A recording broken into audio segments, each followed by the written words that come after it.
We have a lot of beautiful, untamed landscapes in the Philippines. Some of them not even that far away from Manila. But to access some of these landscapes, you need specialized equipment.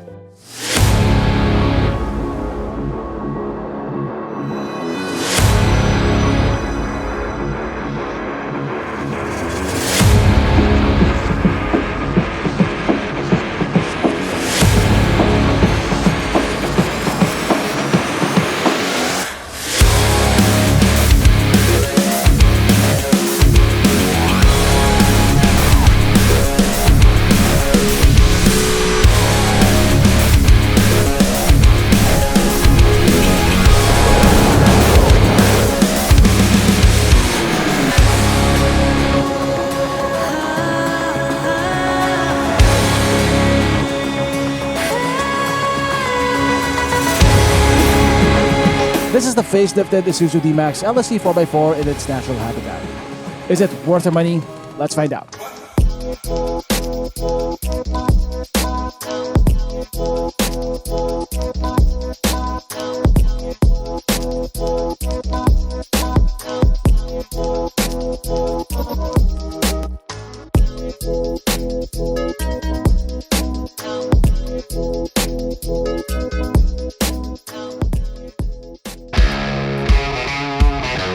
Okay, so what we have here is finally the facelifted, top-spec Isuzu Dmax LSE 4x4.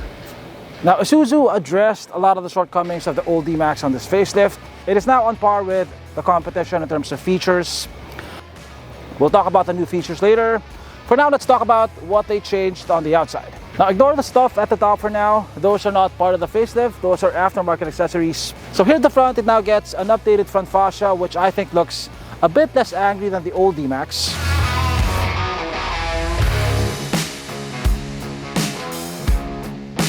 It gets these larger LED headlamps which don't look as squinty as the old Dmax.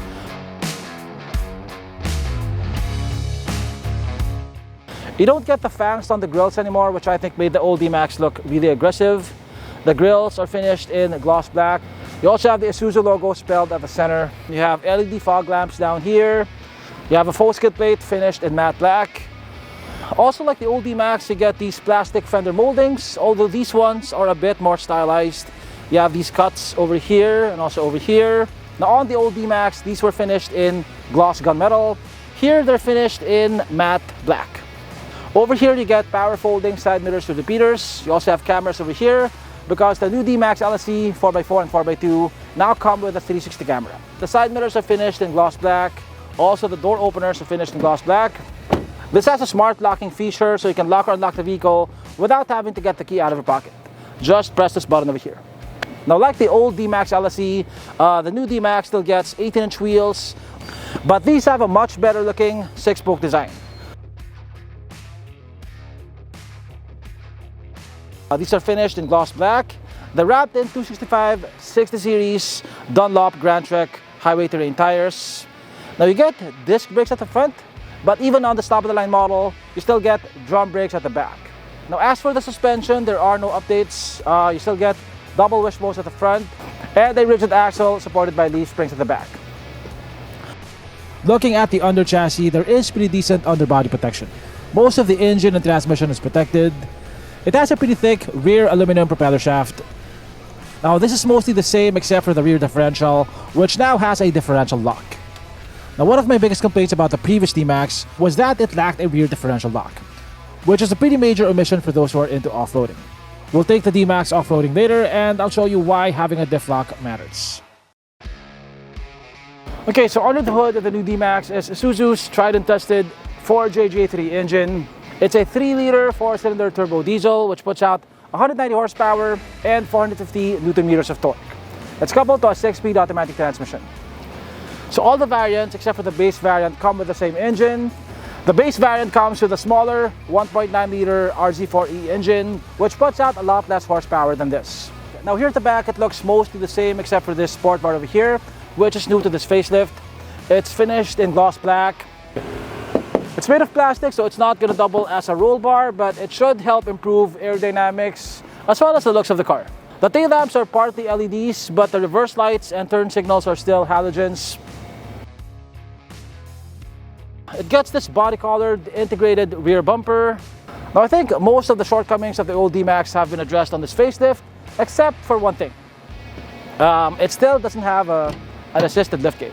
So this can be quite heavy. Now for most guys, this may not be a problem, but for women and children, this is going to be too heavy to lift. The Dmax comes standard with a bed liner. You also have cup holders over here.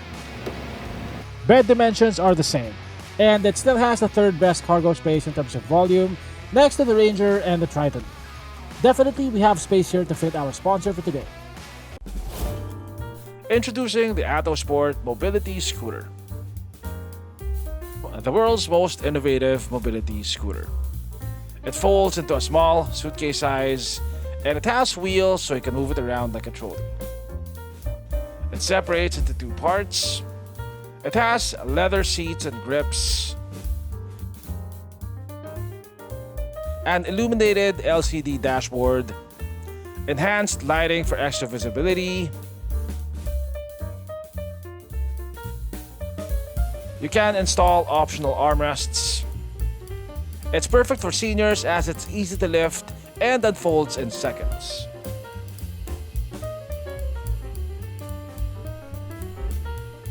It has a maximum speed of 10 kph, shock absorbing flat free tires,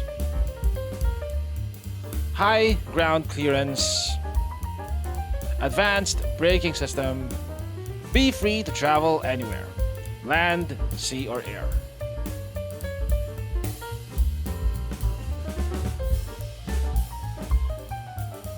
It has 20 kilometers of continuous driving range. Engineered with flair, designed with passion for performance. Be active, be free, be yourself. AtoSport, moving life.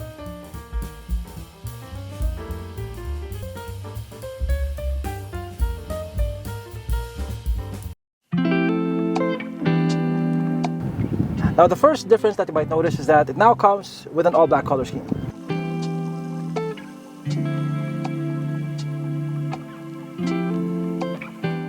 The previous Dmax LSE came with a brown and black color scheme, which I think made the interior look a bit more premium.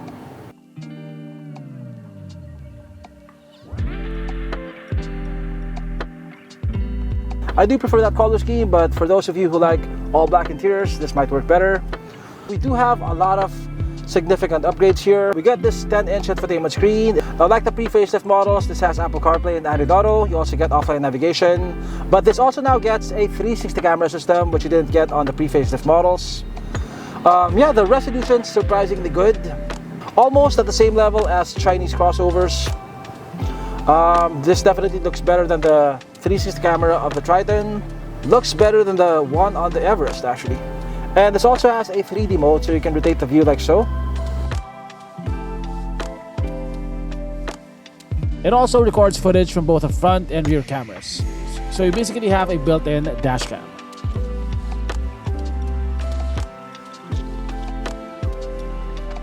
Also, like the pre-facelift models, this has a clinometer, which shows your altitude, your incline, angles, etc. Now in terms of materials, it's the same as the pre-facelift models. The top of the dashboard is soft touch. This is plastic over here, this is plastic, this is plastic. This is soft padded over here. And you also get leather wrapped armrests. You got a leather wrapped armrest over here. The seats are of course leather wrapped. The driver's seat is power adjustable, although you don't get adjustable lumbar support. The passenger seat is manually adjustable. Also, the new Dmax LSE 4x4 now comes with a wireless phone charger. So you don't have to connect your phone to a cable to charge it. You can just put your phone there and it automatically charges. You now get a USB-C port over here, as well as a USB-A port. The instrument cluster has been updated. It's now mostly digital. You get a much bigger screen over there which displays your speedometer. Your tachometer is still analog. You also get an analog temperature gauge and fuel gauge. The steering wheel is leather wrapped. It tilts, it telescopes. You have plenty of buttons here for your ADAS. The Dmax LSE 4x4 comes with adaptive cruise control, blind spot warning, rear cross traffic alert, and lane departure warning. Now, unlike its newer competitors, the Triton Athlete and the Ranger Wildtrak 4x4, the Dmax LSE 4x4 still comes with a manual handbrake, which I don't really mind. Although I do miss the auto hold function of its competitors. Also, like I said before, one thing that's new on the Dmax LSE 4x4 is that it now comes with a rear differential lock. And you can access that feature by pressing this button over here. And unlike the previous Dmax, you don't get any blank buttons here. All the blank buttons are filled. You have your differential lock button over here. This is for your 360 camera, hill descent control. This is for turning off your parking sensors. And you also have a DVR button over here. So this comes with a screen recording function, which basically works like a dash cam. You get a dual zone climate control. You get the same buttons over here as the pre-facelift models. This is the 4x4 variant, so you get this selector knob over here for selecting between 2 high, 4 high, and 4 low. Now ignore this part over here. This is for the aftermarket radio. You have a bit of storage underneath the armrest, although it's not as big as the one on the Everest. You have 2 cup holders over here. You have eyewear storage up here. You also have this cubby on the top of the dashboard. Also, the bottle holders on the door cards are pretty big. They can fit this medium-sized water jug, as you can see. Yeah, so definitely it's one of the more modern-looking interiors in this class. I think it looks much better than the interiors of the Navara and the Hilux. Here at the back, we now get a USB-C port. We still get 2 air vents over here and a bit of storage. We get a foldable armrest with 2 cup holders. It's leather wrapped and nicely padded. In terms of space, they have about 5 inches of knee room. Headroom is about 1.5 to 2 inches. Like other pickups in the segment, you do get a center tunnel, but it's not as high as on some of its competitors. You have map pockets over here, you have a hanger over here, and you have plenty of grab handles. Now, some car brands like Ford and Mitsubishi only offer the best features on their top spec variants, perhaps to incentivize people to buy the top of the line. But Isuzu made the LSE 4x4 and the LSE 4x2 almost the same when it comes to features.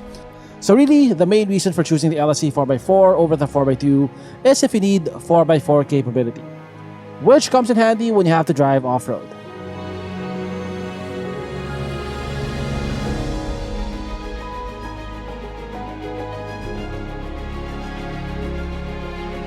For some, off-roading is a hobby. They like the challenge of conquering difficult terrain. For some, it's a necessity, like those who have a farm business. For some, it's a means of taking a break from civilization by going to untamed places like this. Now, whatever the reason may be, having all 4 wheels turning is a pretty good way of not getting stuck. Now, the pre-facelift Dmax was not a bad off-roader, but it lacked one feature that's important for off-roading. It didn't have a differential lock. Now, the main mechanical difference on this facelift is the addition of a rear differential lock. Now, think of the powertrain of a car as a circuit. The power or the current follows the path of least resistance. So if you have 1 or 2 wheels with little to no traction, the power is going to flow through there, and not towards the opposite wheel, which is probably the one with traction. Now, if you look at this clip over here, the wheel that's closest to the camera is slightly lifted up, therefore it has less traction. So when I try to back up, most of the power goes towards the path of least resistance, which is the right wheel. And as you can see over here, the right wheel spins, but the left one barely gets power. Now, what a diff lock does is that it makes the wheel spin at the exact same rate. So power is sent to both the right and left axles in equal amounts.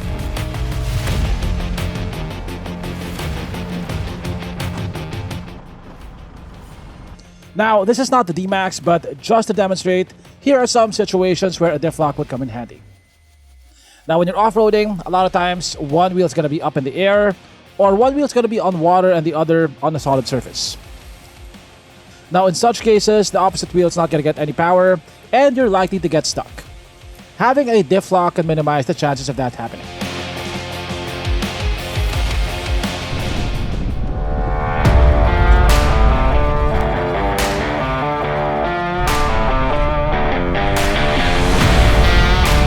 Aside from having diff lock, it also helps that the chassis feels stiff, which is important when you're going off-road. It feels very solidly built. Nothing creaks, even when there's a lot of twisting force on the chassis. Okay, so the Isuzu Dmax features a part-time 4-wheel drive system. So you have 2 high, 4 high, 4 low. You can shift from 2 high to 4 high without stopping, although the 4 high mode of the Dmax cannot be used on sealed surfaces. It's just for surfaces with loose traction. It's not full-time 4-wheel drive like the Triton.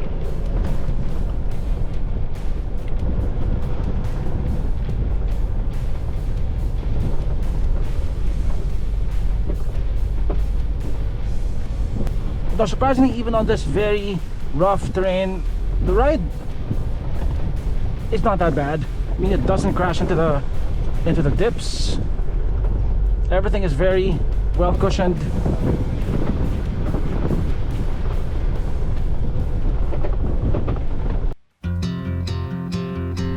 The Dmax feels like an old school truck in a lot of ways, especially compared to the Ranger and the Triton Athlete. The steering is hydraulic, so it feels heavier. You get a manual handbrake, and you hear diesel clatter inside the cabin. It's not as quiet as the Ranger or the Triton, but it's more quiet than the Navara and the Hilux. The suspension is the same, so it should ride about the same as the previous Dmax, although since this one has aftermarket accessories, it rolls a bit more in the corners. The ride is decent at the front, although like most pickups, it can be quite a bit bouncy at the back when there is no load. Fuel economy should also be the same. It gets about 15.6 kpl on the highway and about 9.3 kpl in the city. Now it is old school in some ways, but it's also one of the most high-tech pickups in its class. Okay, so we have adaptive cruise turned on right now, and as you can see, I'm not stepping on the brakes and the vehicle will come to a complete stop.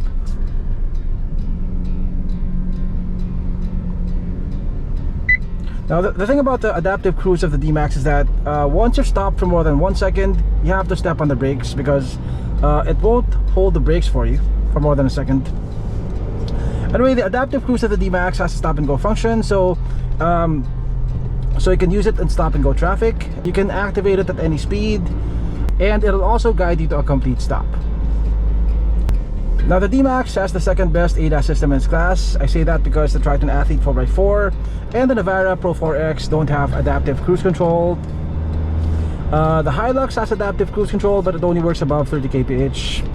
Only the Ranger Wildtrak 4x4 has better ADAS than the Dmax. You don't get lane keep assist in the Dmax. You only get lane departure warning. You also get blind spot warning, rear cross traffic alert, and you also get autonomous braking. The Dmax LSE 4x4 sells for 1,945,000 pesos. It's more expensive than the outgoing model, but you do get a lot of extra features for that price bump. Like you get a 360 camera, a diff lock, a wireless phone charger. It's still within the same price bracket as its 4x4 competitors, and it even beats everything except for the Ranger Wildtrak 4x4 in terms of tech. The pre-facelift Dmax was already a pretty good truck, but it lacked a lot of features that were standard in the competition. This facelifted Dmax feels like a more complete package that can stand toe-to-toe with the competition, whether in the city, in the construction site, or in the untamed landscapes of Rizal.